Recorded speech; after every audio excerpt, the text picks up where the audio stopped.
Olá! Hoje no nosso país é comemorado o Dia do Trabalho, Dia do Trabalhador. E a gente aproveita esse momento, esse dia, esse programa para fazer um paralelo que a Bíblia diz a respeito do trabalho.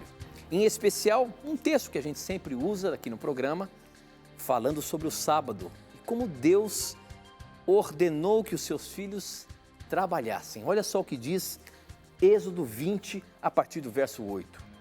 Guarde o sábado, que é um dia santo. Faça todo o seu trabalho durante 6 dias. Mas o 7º dia da semana é o dia de descanso dedicado a mim, o Senhor, seu Deus.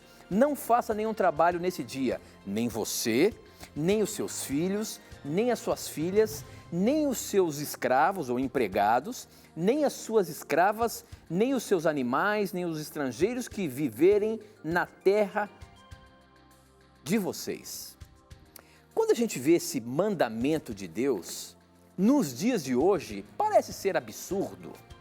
Como que nós vamos simplesmente ignorar um dia, um dos dias que é mais lucrativo no meio comercial, no meio corporativo, enfim. Muitos alegam, sábado é um dia onde acontecem as melhores vendas. Afinal de contas, como que seria se todos guardassem o sábado? E os trabalhos essenciais da vida? Parece que a gente, quando fala desse mandamento, está ignorando o que acontece no nosso dia a dia. Como entender esse mandamento que Deus nos deu e que é eterno? Essa e muitas outras questões você vai acompanhar agora, pois está no ar, Na Mira da Verdade.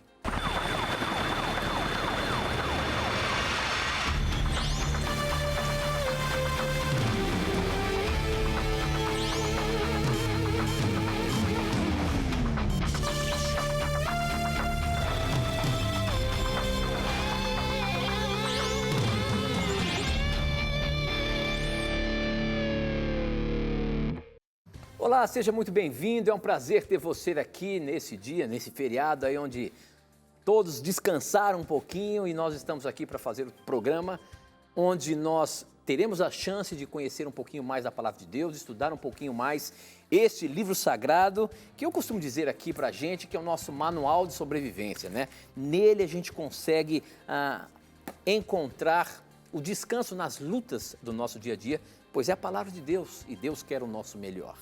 Muito obrigado por você já estar aí com a gente, obrigado por você que já acompanha o Na Mira da Verdade fazer o nosso programa acontecer, mandando as suas perguntas, os seus questionamentos. A você que está conhecendo agora o Na Mira da Verdade, esse é um programa de perguntas e respostas bíblicas, onde você pode fazer o seu questionamento e nós vamos responder baseando-se na Palavra de Deus. E a partir de agora nos conectamos com o Brasil e o mundo, como eu sempre digo, através das ondas do rádio, da internet e da TV Novo Tempo espalhada pelo nosso país. Obrigado mais uma vez pelo seu carinho. E quem está na mira para responder a sua dúvida é ele, professor Leandro Quadros. E aí, professor, tudo bem? Tudo tranquilo, contente por estarmos com nossos amigos mais uma vez. Que Deus abençoe a você, amigo telespectador e ouvinte, no seu trabalho, em suas realizações, que você tenha a companhia de Deus constantemente, que tudo aquilo que você fizer seja abençoado e prosperado por Deus. E obrigado também pela sua companhia no nosso programa. Muito bem, professor. Nós abrimos o programa hoje, como é comemorado o Dia do Trabalho. Por que não, mais uma vez, falar desse trabalho que Deus instituiu para a gente? Mostrando que nós devemos trabalhar, sim, todo ser humano deve ter o seu trabalho, com o suor do teu rosto comerás o teu pão, mas ele, em seus mandamentos, quando ele fala sobre o 4º mandamento, o sábado, o descanso do dia do Senhor, ele orienta que a gente deve trabalhar os 6 dias da semana e a gente guardar o 7º dia, que é o dia do Senhor. E ele ainda orienta que na guarda deste dia não devem trabalhar nem você, nem seu filho, nem sua filha, nem sua esposa, nem os seus serviçais, os seus empregados. Afinal de contas, professor Leandro Quadros, como guardar o sábado nos dias de hoje? A Bíblia exalta o trabalho e apresenta o trabalho como um recurso educativo de Deus para preparar o homem para fazer o bem. Então, em Gênesis 3:19, quando Deus diz para Adão que no suor do rosto dele ele comeria o seu pão, após o pecado, o trabalho deixou de ser apenas um lazer, como era num mundo sem pecado, e se tornou um instrumento de Deus, obviamente, para moldar o nosso caráter, nos tornar pessoas mais úteis e contribuirmos, obviamente, para com a sociedade. Entretanto, Deus estabeleceu um dia especial para que o ser humano deixasse suas atividades rotineiras e passasse mais tempo com o Criador. E esse dia, como o Tito leu em Gênesis 2, 1 a 3, esse dia é o dia de sábado. Na verdade, Tito leu Êxodo 20, não é? 8 a 11. Em Gênesis 2, 1 a 3, encontramos o seguinte: o céu e a terra e todos os seus elementos foram terminados. Deus terminou no dia 7 a obra que havia feito, ele cessou no 7º dia toda a obra que fazia. Deus abençoou o 7º dia e o consagrou, pois tinha cessado neste dia toda a obra que ele, Deus, havia criado pela sua ação. Então, o 7º dia, chamado de sábado em Êxodo 20, 8 a 11, foi abençoado e santificado ou consagrado por Deus, demonstrando o quê? Que mesmo que Deus seja o criador de todos os dias da semana, ele não considera todos os dias da semana iguais. O texto bíblico, se permitirmos que ele fale por si mesmo, o texto bíblico nos mostra que Deus abençoou e santificou ou consagrou só um dia da semana. E se Deus consagrou o sábado como um lembrete, um memorial de que ele é o criador de todas as coisas, como que nós devemos observar? É a pergunta que o Tito trouxe para nós no programa nesta ocasião. A Bíblia nos dá algumas dicas, na verdade várias dicas, e eu vou apresentar algumas delas para que você possa aprender a observar o sábado de maneira agradável e, ao mesmo tempo, desfrutar das bênçãos que Deus reserva para aqueles que obedecem a este mandamento. Êxodo 20, 8 a 11 já nos dá as primeiras instruções. Eu vou ler na tradução ecumênica da Bíblia, essa tradução que eu vou adotar para o nosso programa de hoje. Que se faça do dia de sábado um memorial considerando sagrado. Veja, não é um dia comum como os demais. Trabalharás durante 6 dias, fazendo todo o teu trabalho, mas o 7º dia é o sábado do Senhor teu Deus. Veja, não é o sábado para ou dos judeus, o sábado é do Senhor teu Deus. Não farás trabalho algum, nem tu, nem teu filho, nem tua filha, nem teu servo, nem tua serva, nem os teus animais, nem o migrante que está em tuas cidades. E aí vai dar a razão no verso 11. Pois em 6 dias fez o Senhor o céu, a terra, o mar e tudo que eles contêm, mas no 7º dia repousou. Eis porque o Senhor abençoou o dia de sábado e o consagrou. Então, no 4º mandamento já somos ensinados a não fazermos nenhum tipo de trabalho rotineiro e que possa desviar a nossa atenção de Deus nesse dia. O sábado é um dia consagrado por Deus para passarmos mais tempo com Ele, repousarmos a mente e repousarmos o corpo. É um dia que Deus estabeleceu para exercitarmos mais ainda a nossa fé no Deus provedor. Mesmo descansando e consagrando um dia para o Senhor, cremos que Ele vai suprir as nossas necessidades. Então, é um dia também utilizado por Deus para desenvolver a nossa fé no Deus provedor de todas as coisas. E a Bíblia nos dá outras dicas para guardar o sábado. Eu vou mencionar mais uma, Tito. E aí nós vamos adiante.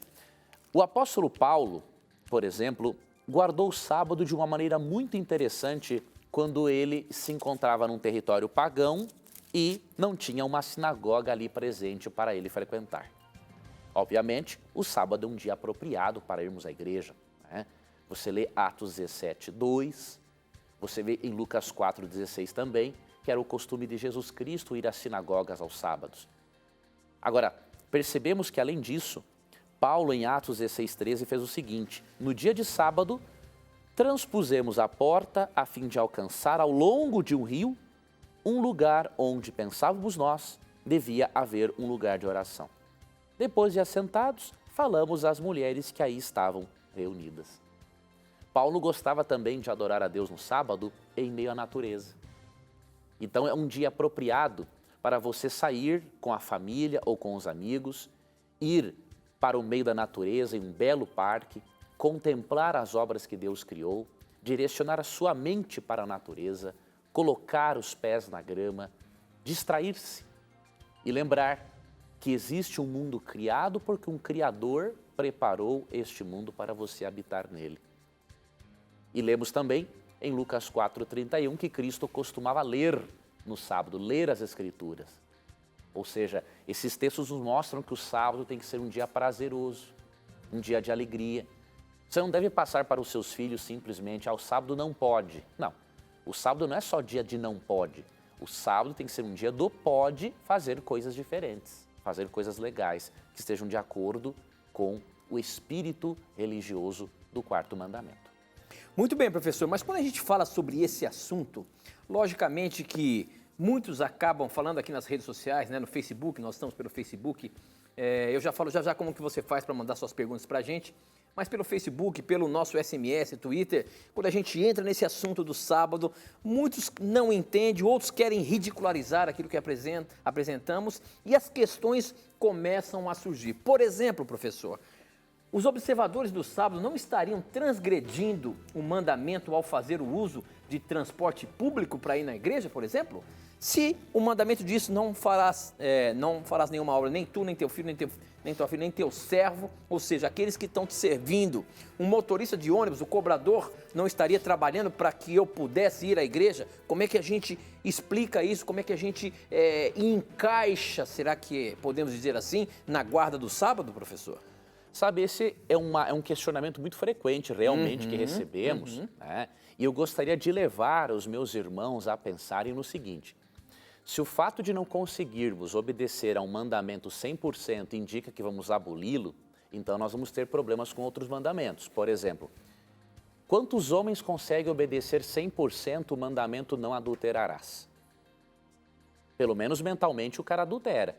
Então, já que ele adultera mentalmente, então ele vai cair no pecado e fazer o que ele bem quiser? Não é assim que a coisa funciona.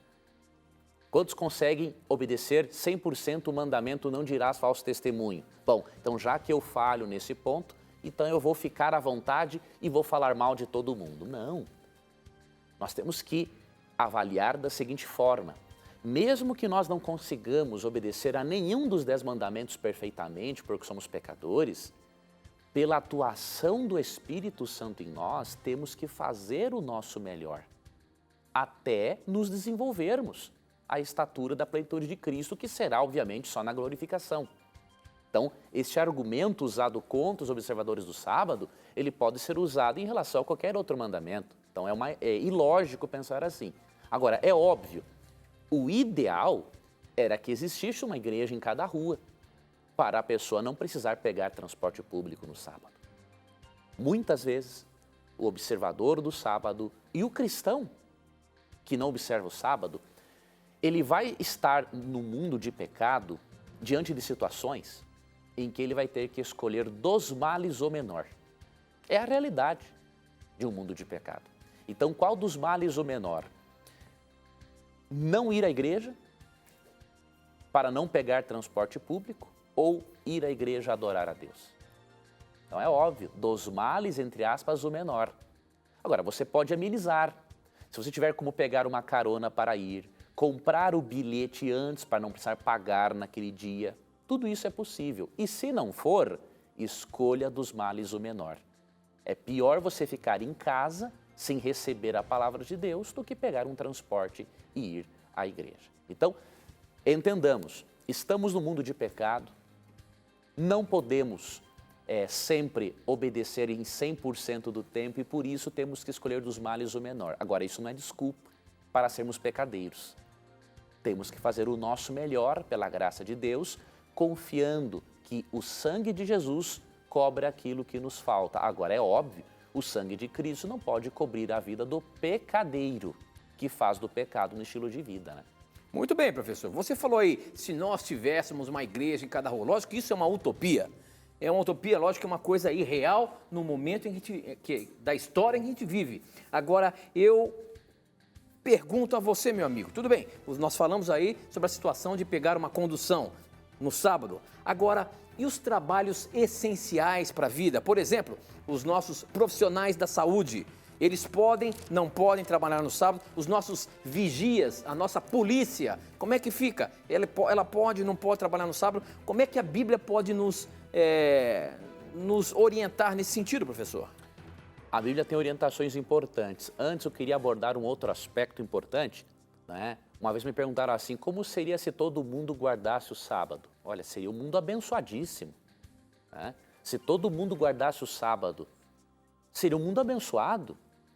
Veja, por exemplo, a prosperidade e a riqueza de Israel, né? Todo mundo guarda o sábado lá. E não é um lugar mais pobre do que os outros. Então perceba, obedecer a Deus sempre é o melhor. E se todo mundo guardasse o sábado, haveria um revezamento na escala tão grande que raramente um profissional da saúde iria trabalhar nesse dia.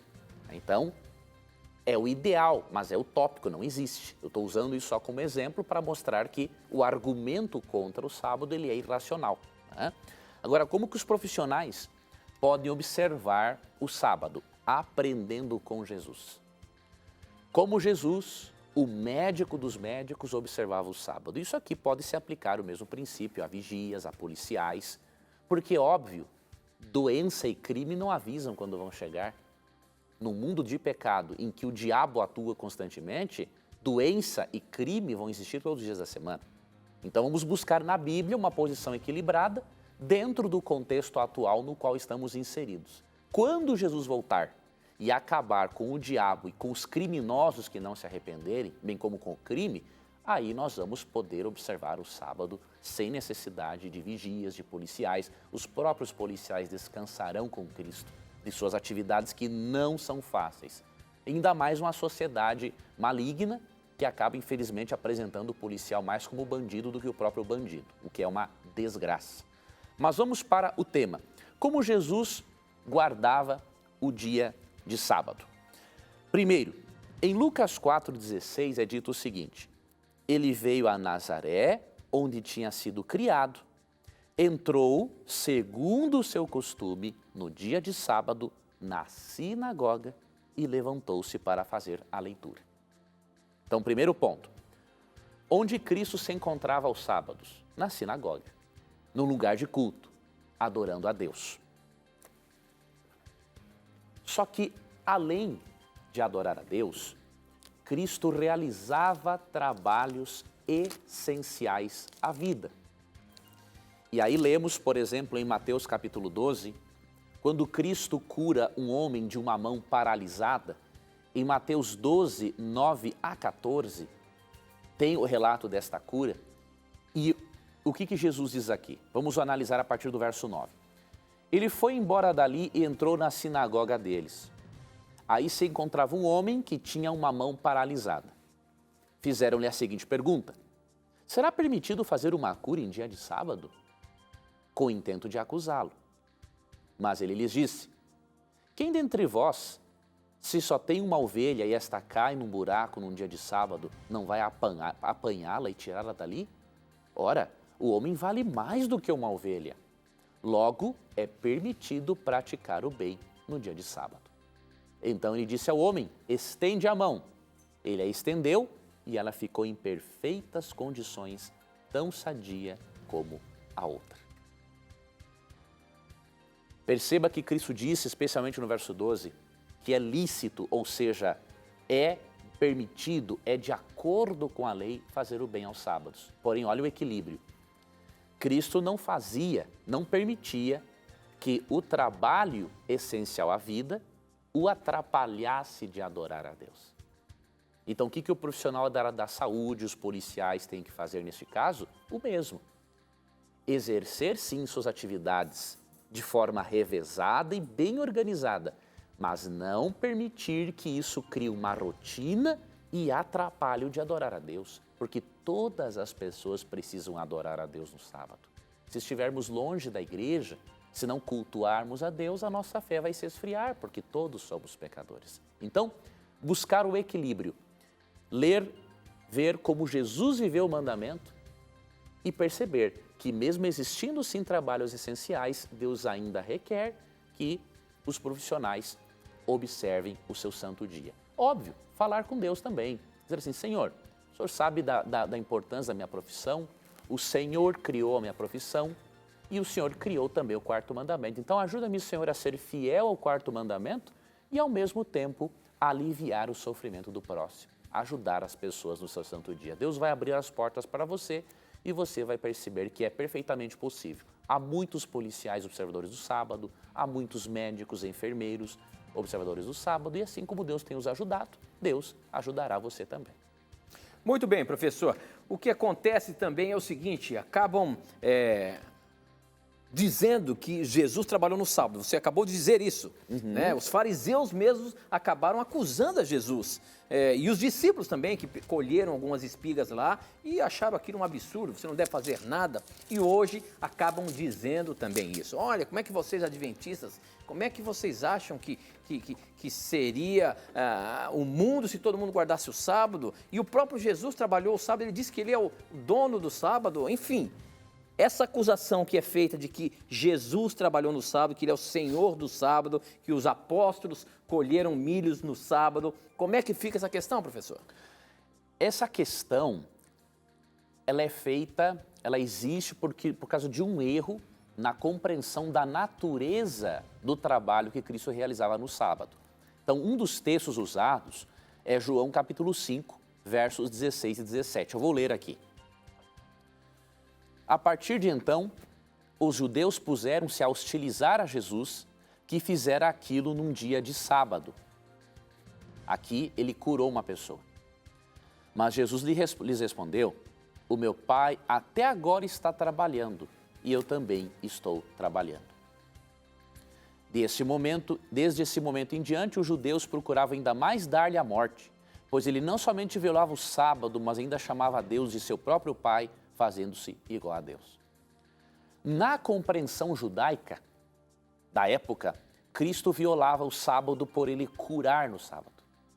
E aí Cristo argumentou o seguinte, olha, meu Pai trabalha até agora e eu também. O Pai trabalha todos os dias da semana para manter a vida das criaturas. Eu também trabalho para manter a vida. Então veja a natureza do trabalho.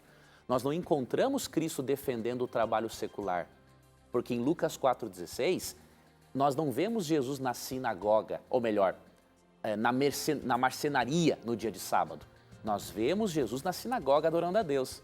O tipo de trabalho que Cristo fez no sábado é o trabalho salvífico, aliviar o sofrimento, coisa lícita no sábado. Então, as pessoas interpretam muito equivocadamente isso. A natureza do trabalho de Jesus não era secular. Era um trabalho religioso. É de acordo com o mandamento você separar o sábado para fazer o bem ao próximo. Cristo não se encontrava realizando atividades de marceneiro no sábado. Ele se encontrava realizando um outro tipo de trabalho. E destaco para você, amigo, telespectador e ouvinte, eu faço a você um bom desafio, com respeito. Leia os relatos onde Cristo cura aos sábados e pegue um ponto.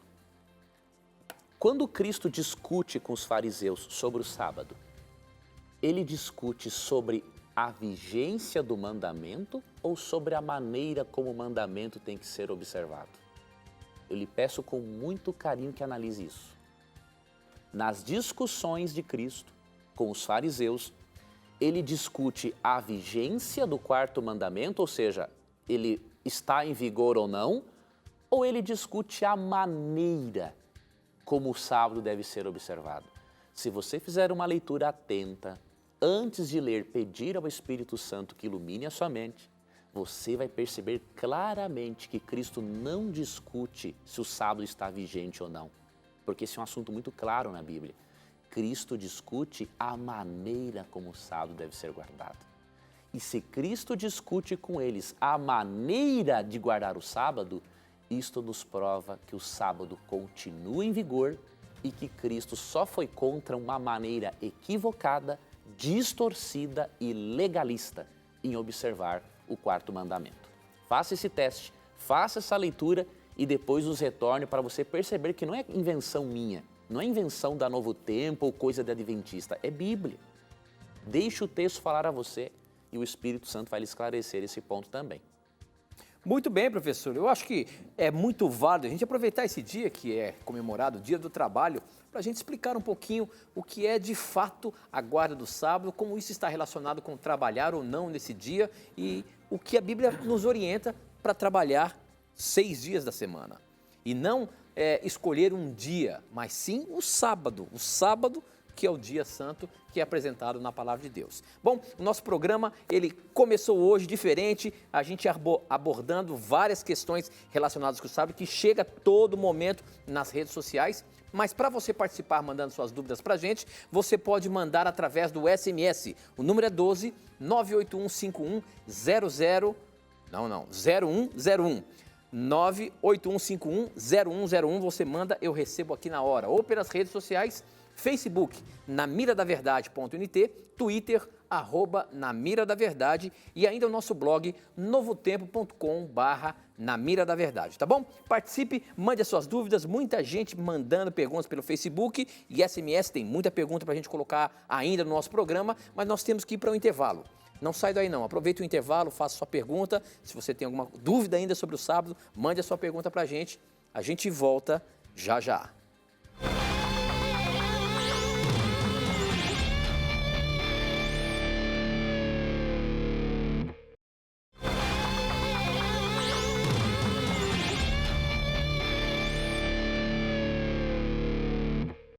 Já estamos de volta e eu queria dizer para você que você pode ter a Novo Tempo na palma da sua mão. Sabe como que é isso? É isso mesmo. Você pode ter a TV Novo Tempo, você pode ter a Rádio Novo Tempo, você pode ter a gravadora, enfim, na ponta do seu dedo, através dos aplicativos que a Novo Tempo tem para oferecer para você. Se você quer a Novo Tempo, você pode baixar no seu smartphone, no seu tablet, o aplicativo TV Novo Tempo. É só você procurar lá, tanto na Apple Store, para o sistema iOS ou na Google Play, no sistema Android, você pode baixar o aplicativo TV Novo Tempo e você, com uma conexão de internet, poderá ter a Novo Tempo em qualquer lugar do Brasil, em qualquer lugar do mundo. É só baixar o aplicativo. A rádio, a mesma coisa. Você pode ter a rádio, ouvir quando você vai para o trabalho, enfim, aonde você estiver, você pode ter a Novo Tempo na palma da sua mão, na ponta do seu dedo, tá bom? Então baixe os aplicativos da Novo Tempo na sua loja do seu sistema operacional de telefone, tanto na Apple Store como no Google Play, tá bom? Participe, para você participar, mandar as suas perguntas, SMS, o número é 12 98151 0101, a gente recebe aqui na hora, como por exemplo, o seu João, ele é de Angélica, Mato Grosso do Sul, e ele diz o seguinte, professor, sou católico, mas gosto de ouvir a Novo Tempo. São pastores bem sábios.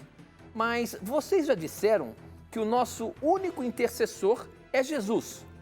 Como que vocês mesmos, na hora, como vocês mesmos oram pelos irmãos?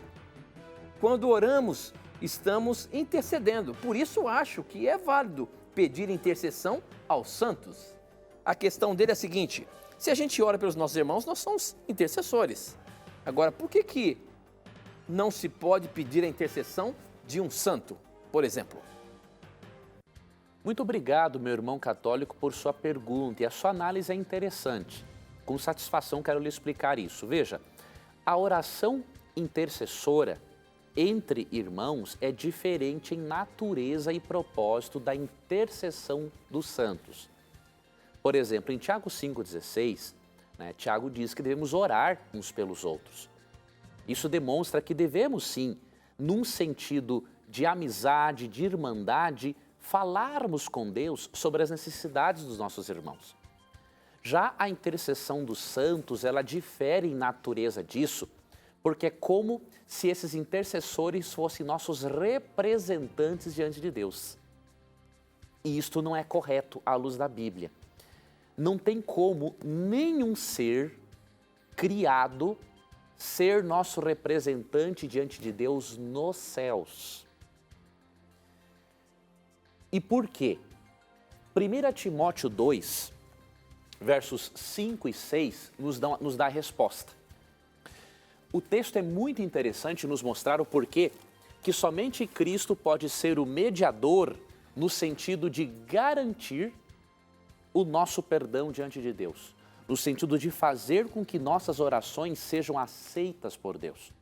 Então eu vou ler para você 1 Timóteo 2, 5 e 6, que diz o seguinte: porquanto há um só Deus e um só mediador entre Deus e os homens, Cristo Jesus, homem. Então, quantos mediadores entre Deus e o ser humano, ou seja, quantos se encontram no céu, garantindo que nossas orações cheguem a Deus? Só um, Jesus.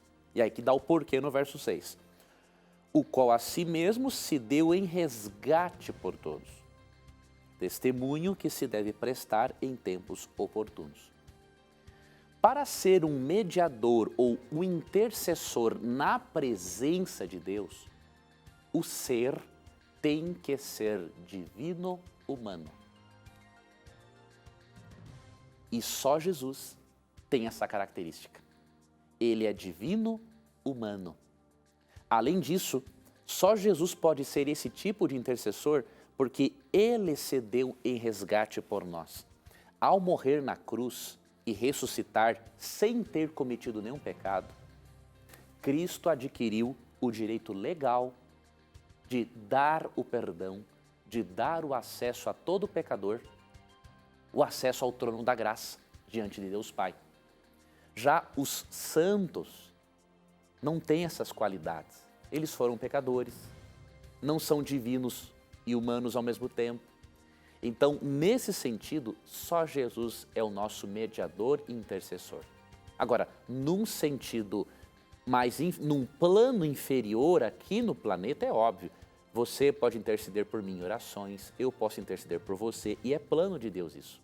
Agora, a intercessão que garante perdão e que garante acesso a Deus, só Jesus pode realmente fazer, meu irmão. Muito bem, professor, muito bem. Essa pergunta agora, próxima pergunta, chegou pelo nosso Facebook. Você pode participar mandando sua pergunta através do facebook.com/Na Mira da Verdade. A Cassim Carvalho, ela perguntou para a gente o seguinte: Provérbios 22:6 diz: ensina a criança no caminho que deve andar e ainda que for velho, não se desviará dele.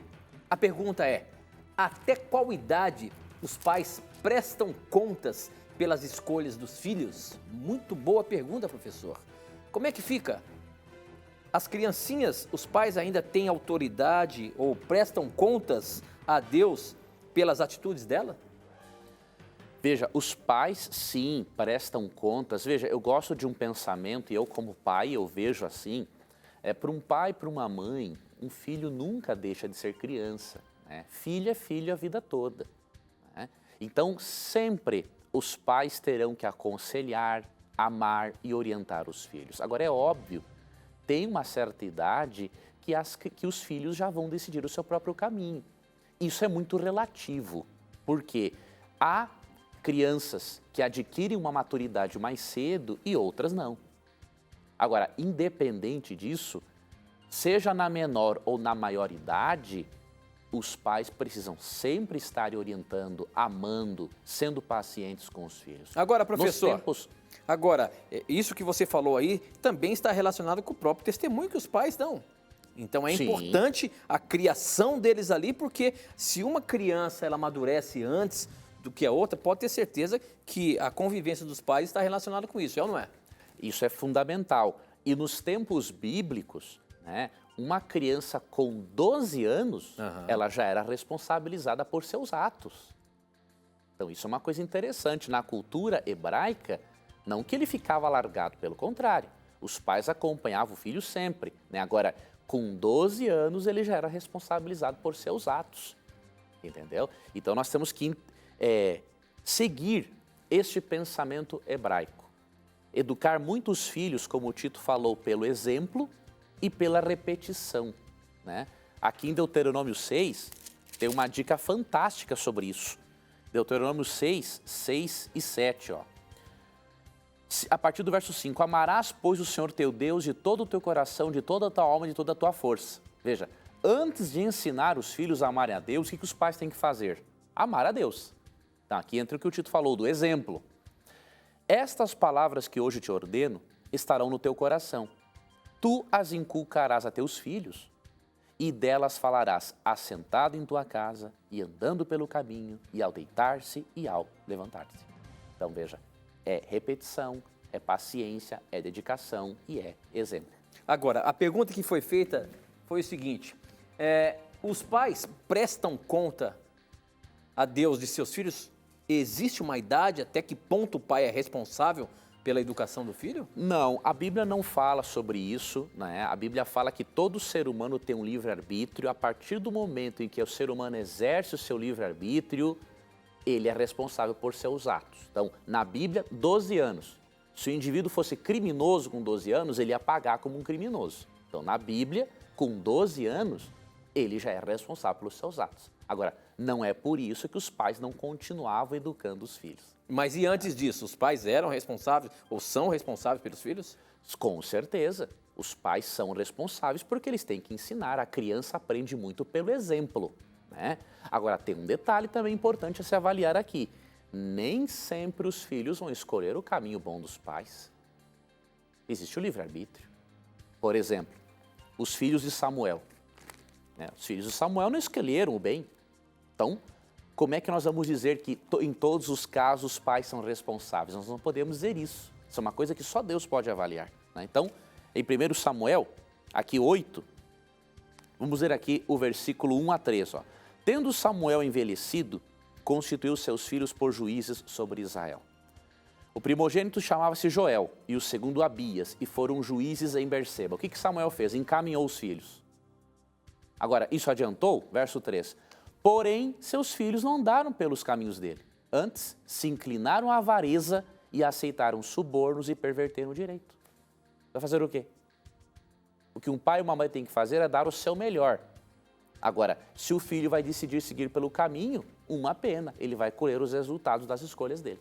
Ok, muito bem, professor. Muito bem, agora uma perguntinha que chegou pelo SMS. Quem mandou foi o André Grut. Ele é de Guadalupe, Rio de Janeiro, e a pergunta dele é a seguinte. O diabo sabia do plano da salvação, professor? O diabo colaborou com o plano da salvação, incitando e desejando a morte de Cristo? Ou seja, ele sabia do plano da salvação, ele participou do plano da salvação, porque ele que incitou a morte de Jesus. Como é que fica? Na verdade, nós não queremos que ele participou do plano de salvação. Não que ele fez parte, ele fez sim, eu entendi depois, mas ele fez parte da história, né, da salvação. Como que isso aconteceu? Primeiramente, o diabo não é onisciente, amigo telespectador e ouvinte. Ele não pode saber em detalhes. Para você ter uma ideia, o apóstolo Paulo diz aqui, vou ler aqui um texto para você, como que ele chama a salvação, o plano de salvação. Lembrei de um outro texto antes desse. Hebreus 9,14 diz que desde os tempos eternos, Deus elaborou o plano de salvação. Então, antes mesmo do diabo sonhar em fazer o mal para o ser humano, Deus, na sua onisciência, já elaborou um plano para salvar o ser humano. Então, o diabo não é onisciente. Outro detalhe, em Efésios 3, Paulo chama o plano de salvação de um mistério oculto desde os tempos eternos. E em 1 Pedro 1,12 é dito que os anjos anelam perscrutar o plano de salvação. Então, eles não são oniscientes. É óbvio que com o passar do tempo, Satanás pôde perceber o que Deus iria fazer. E ele tentou interferir, tentou atrapalhar. E Deus, quando deu Cristo para morrer na cruz, Cristo morreu voluntariamente porque a sua morte substituiria do pecador. Agora, não necessariamente Cristo precisava ser totalmente torturado como foi. Deus deixou a coisa andar porque foi a maneira de Deus mostrar para o universo a perversidade do caráter de Satanás. Então, o que isso nos ensina? Que mesmo Deus não predestinando o diabo para ser diabo, porque se Deus fizesse isso, Deus era pior do que o diabo, não é? Deus consegue usar até mesmo as escolhas erradas das suas criaturas para executar os seus planos. porque Deus é onipotente. Muito bem, professor, muito bem. Tem agora uma pergunta que chegou aqui pelo nosso blog. Quem mandou foi o Diego Henrique, ele é de Santa Adélia, São Paulo, e a pergunta dele é a seguinte: professor, com base no livro de Marcos, capítulo 11, verso 24, eu posso pedir algo a Deus e depois somente agradecer como se Ele já tivesse me dado? Ou seja, eu peço e já agradeço a Deus, certo de que Ele vai me dar. É porque diz aqui o texto de Marcos 11, 24. Jesus dizendo: por isso eu afirmo a vocês, quando vocês orarem e pedirem alguma coisa, creiam que já receberam, e assim tudo lhes será dado. Esse aqui é um texto de fé, não é, professor? Exatamente. Como é que fica a questão aí? Eu já posso orar e já pedir a Deus, agradecido pelo que Ele vai fazer por mim? Isso é o ideal que Cristo quer que nós busquemos na oração. Você orar pedindo e agradecendo pela certeza de que Deus vai atender. Isso aqui é o alvo, é o tipo de fé que nós iremos buscar constantemente. Agora, quem tem essa fé? Isso aí é pelo relacionamento com Deus. Eu conheço pessoas de muita comunhão com Deus que fazem esse tipo de oração, né? E são bem-sucedidas, e são abençoadas. Eu, infelizmente, ainda não consigo fazer sempre esse tipo de oração. Eu queria ter essa fé. Estou em busca dela. E você também, amigo telespectador e ouvinte, tem que buscar esta fé. Porque este é o ideal de Deus para nós. Pois então você quer ver, ó, aqui no mesmo blog tem mais uma pergunta que chegou da Lucrência Ramiro, que ela está falando o seguinte, olha: gostaria de saber qual é o segredo de estar sempre ligado à videira. Ou seja, qual é o segredo para a gente desenvolver essa fé? Estar ligado à videira. Agora, como que eu estou ligado à videira no meu dia a dia? A Jesus. Como estar perto de Cristo constantemente? Eu gosto muito desse texto aqui, de Isaías 55. Diz assim, verso 6: buscai o Senhor enquanto se pode achar, invocai-o enquanto está perto. Deixe o perverso seu caminho, o iníquo os seus pensamentos, converta-se ao Senhor, que se compadecerá dele, e volte-se para o nosso Deus, porque é rico em perdoar. O segredo é buscar a Deus constantemente. E ele tem uma outra promessa aqui, ó, em Jeremias 29, versos 12 e 13, ele promete: então me invocareis, passareis a orar a mim, e eu vos ouvirei. Buscar-me-eis e me achareis, quando me buscardes de todo o vosso coração. Então a promessa é: se você buscar a Deus de todo o coração, você vai encontrá-lo, você vai ter mais fé, você vai ter uma convivência cada vez mais agradável com Ele. Então a gente pode concluir, professor, que estar perto de Cristo é ter uma vida de oração e uma vida do estudo da Palavra de Deus, é isso? É isso mesmo, esses são os dois maiores recursos. Na verdade são três: oração, estudo da Bíblia e testemunho pessoal. Testemunho quer dizer aquilo que você aprende, aquela relação que você desenvolve com Cristo. Você ensina. Quer passar para as pessoas. Exato, Tito. É oração constante, estudo da Bíblia e testemunho pessoal. Falar do que Cristo fez na sua vida. Esses são os três elementos principais para adquirir mais fé e fortalecer a fé. Muito bom, professor. Muito bom. Você fica agora com o momento da mentira.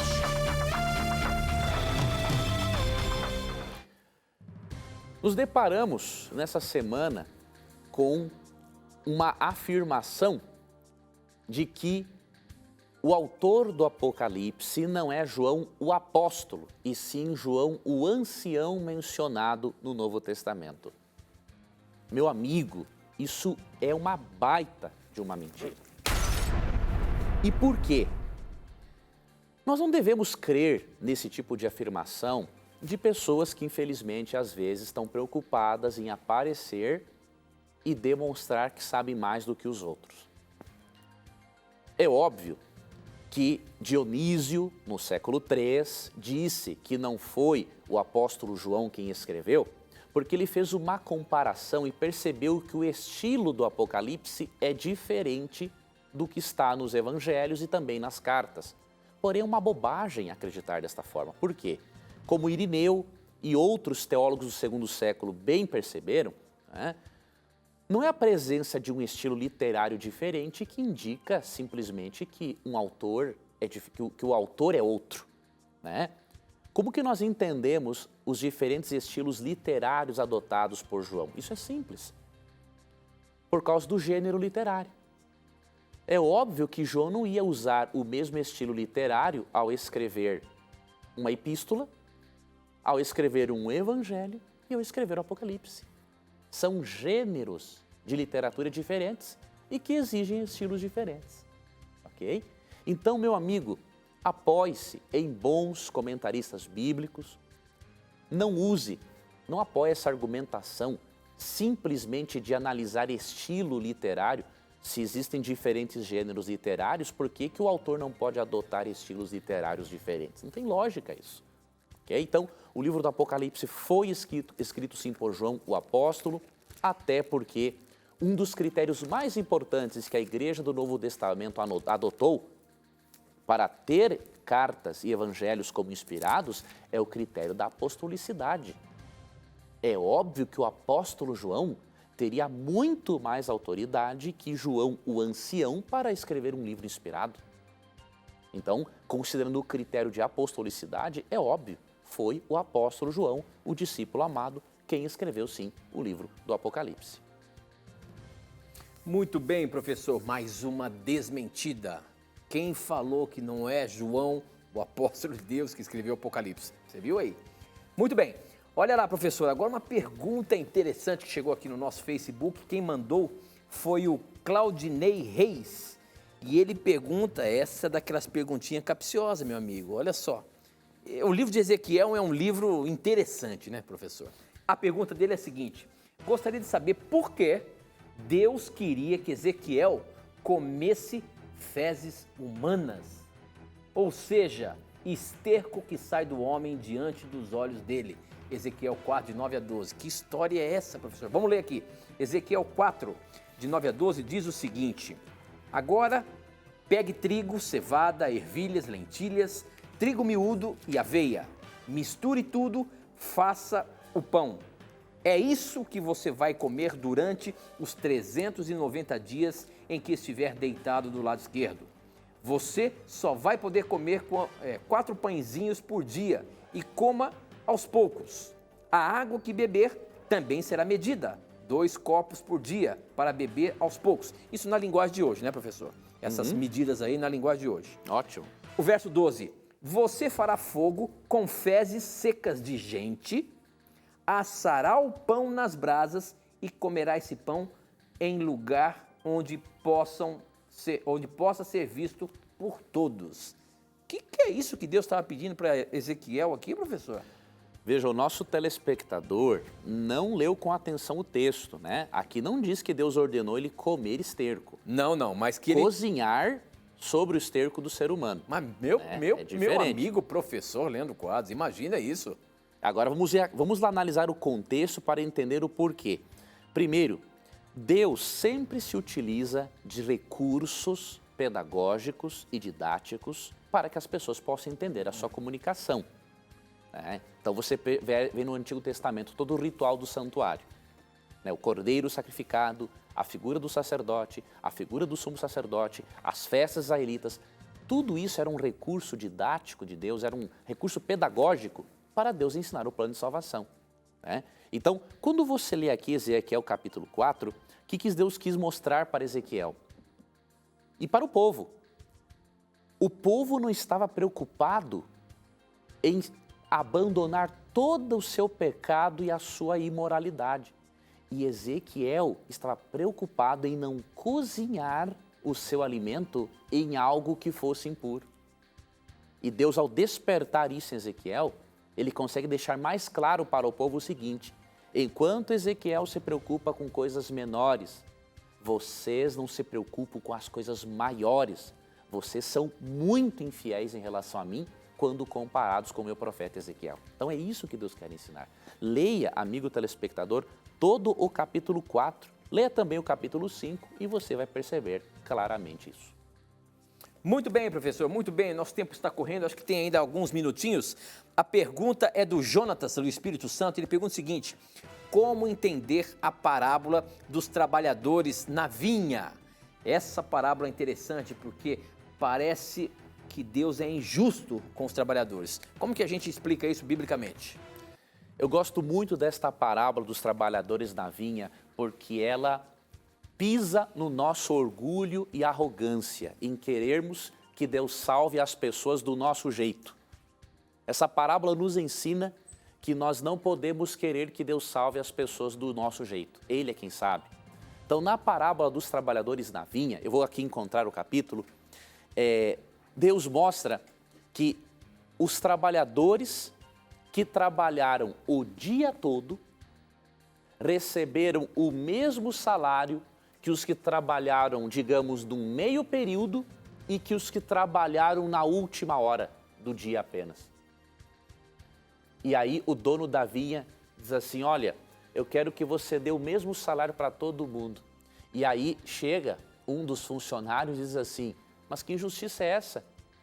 Esse camarada trabalhou só 1 hora e ele vai receber o mesmo que eu e ainda vai receber o pagamento primeiro do que eu. Aí o dono da vinha, que representa a Deus, falou assim: meu amigo, eu fui injusto com você? Eu contratei você por um preço. E se eu quero ser generoso e dar para ele o mesmo que eu dei para você, o que você tem que ver com isso? A vinha é minha, o dinheiro é meu, eu faço o que eu bem quiser. Deus está ensinando que na salvação é a mesma coisa. Você nunca pode dizer assim: nossa, eu vou receber a mesma recompensa que um ímpio que aceitou a Jesus no último instante de vida. É exatamente isso. Você não pode questionar, porque o dono da vinha é Deus, quem morreu na cruz foi Jesus, e se ele quer ser generoso com alguém que viveu a vida toda seguindo o seu evangelho e quer ser generoso da mesma forma com quem aceitou o evangelho de última hora, isso é ele quem sabe. Nós não podemos ser arrogantes em querer que Deus recompense e salve as pessoas do nosso jeito. Então, esta parábola dos trabalhadores na vinha é um puxão de orelhas em todo indivíduo que se acha no direito de dizer para Deus como ele tem que salvar as pessoas. Essa parábola se encontra, se eu não estou enganado, em Mateus, deixa eu ver se é o capítulo 20. Mateus capítulo 20. Leia esta parábola e aceite. Deus salva quem quiser, do jeito que quiser, e nós temos é que dar graças a Deus em sermos salvos por sua graça. O mais importante é estarmos lá, não é avaliarmos se Deus vai salvar um ou não, vai recompensar um de uma maneira e outro de outra, isso não nos compete. Nós temos é que ser gratos a Deus por estarmos lá. Ok, professor, com essa nós vamos encerrar o nosso programa, mas eu não posso deixar de dizer para você que você pode fazer um curso bíblico gratuito aqui no Na Mira da Verdade. Essa revista aqui, ó, Verdades para o Tempo do Fim. É só você entrar no nosso blog, novotempo.com/Na Mira da Verdade. Você vai ver o link para fazer o seu cadastro para que você receba na sua casa sem pagar nada, tá bom? Peça agora mesmo, é um presente nosso para você. Verdades para o Tempo do Fim é um curso bíblico completo que eu tenho certeza que você vai gostar. Professor, a gente se encontra segunda-feira que vem, se Deus quiser. Deus abençoe Tito, a você. Deus te abençoe, amigo ouvinte da Rádio Novo Tempo, e a você, telespectador. Obrigado pelo seu carinho, obrigado pelas perguntas. E lembre-se que sempre que você tiver coragem de perguntar, a palavra de Deus terá coragem de lhe responder. E aqui no Beco você já sabe, as suas dúvidas, os seus questionamentos sempre estão na mira da verdade. Nosso próximo encontro. Tchau.